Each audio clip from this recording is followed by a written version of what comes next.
chance because he gives us a second chance. You know, Sean mentioned that I played for the Red Sox, which that was a really close call. I began to break out in a sweat.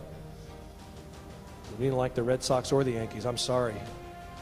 Because I played for the Chicago White Sox, and I just tell you a quick story. You know, I grew up, I got saved as a junior in high school. I was drafted. I graduated from high school on a Thursday night. I was drafted by the Chicago White Sox on Friday night, and I was in spring training the next Tuesday in Sarasota, Florida. I was the youngest guy in the organization. I had just come to Jesus. I was in a church that really didn't understand discipleship. That's why I'm so passionate about discipleship. It's why I help be a part of this Follow Project. Because the church I got saved in said, now you need to read the Bible, pray, and go to church. Well, I really didn't know how to pray. I could certainly go to church. The first time I opened the Bible, the first night, because I was told to read the Bible, I opened it up to the middle and I turned to the book of Zechariah. Probably not the best place for a new Christian to start. Flying scrolls, visions, dreams. I said, this guy is probably on more drugs than I am. I don't even know what does this mean? Why didn't someone say start in John? Here's Matthew, man. Start here. Zechariah, really? But I slowly, you know, guys in the White Sox, God put me around some guys that were loving Jesus, and we were on those 8-hour bus rides, and they discipled me, and they mentored me. It's where I learned the power of spiritual coaching, and you need somebody in your life, and we can't. You know, women do everything together, right? They do everything together. They get their hair done together. They go to the bathroom together. What do? We do everything alone. I wouldn't go to the bathroom with a bunch of guys. Hey, you guys want to go to the bathroom? You want to share dessert and then go to the bathroom? Listen, we know the rule. If you walk into a bathroom, I did it today. You walk in, there's 4 urinals, right? Any women here? No women here. And there's a urinal. You don't go to the urinal right next to that guy. That's a man rule. Every other urinal. Come on.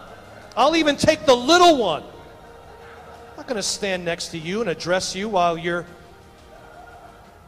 dealing there.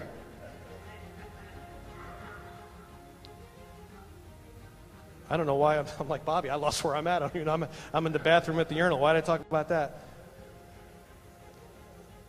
I'll just say this. God gives us a second chance. My career ended. You wonder why things happen. I played for 3 years. I'm a Christian now. I'll tell you this real quick because I know we got workshops and I know what time it is.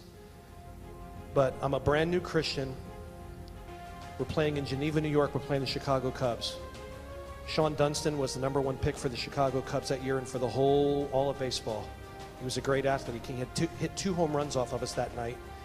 And I'm catching, so I was a catcher, so I'm there in my position and I'm catching, and I look over and the coach is giving me the signals, but then there's this signal when he goes like this.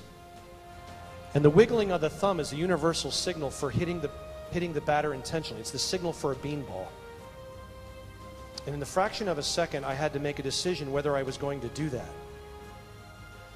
And I decided not to do it because I was a Christian. I kind of talk about it a little bit in the book.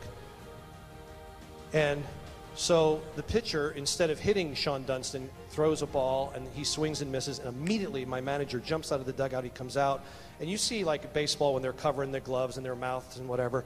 You know, some of those conversations get pretty fruitful and pretty colorful. And he's F-bombing me and say, I had just been to the major leagues that summer. I was up during spring training for a couple days. Carlton Fisk had gotten hurt, and it was young. He said, you're never going to get back to the show. He said, when I tell you to do something, you better do it. I don't care about this God crap. It's exactly what he said to me. Next pitch, they hit the player, broke the ring finger on his hand. It wasn't Sean Dunston. It was another player. And 2 innings later, I came up, and I'm hitting. I'm left-handed box, and this kid throws a 90-plus mile-an-hour fastball behind my head, and you're not used, in base, you're just not used. Your reaction is always to back up, and you're not, thinking of going this way. I backed up, and the ball ran up, hit me in the face, and just about knocked my left eye out of my head. And it ended my career. I was done playing baseball.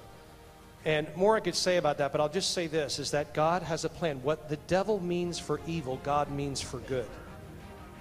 The last thing on planet Earth I ever thought I would be was a pastor, but God gave me a second chance so that some other people in Reading, Pennsylvania could have a second chance.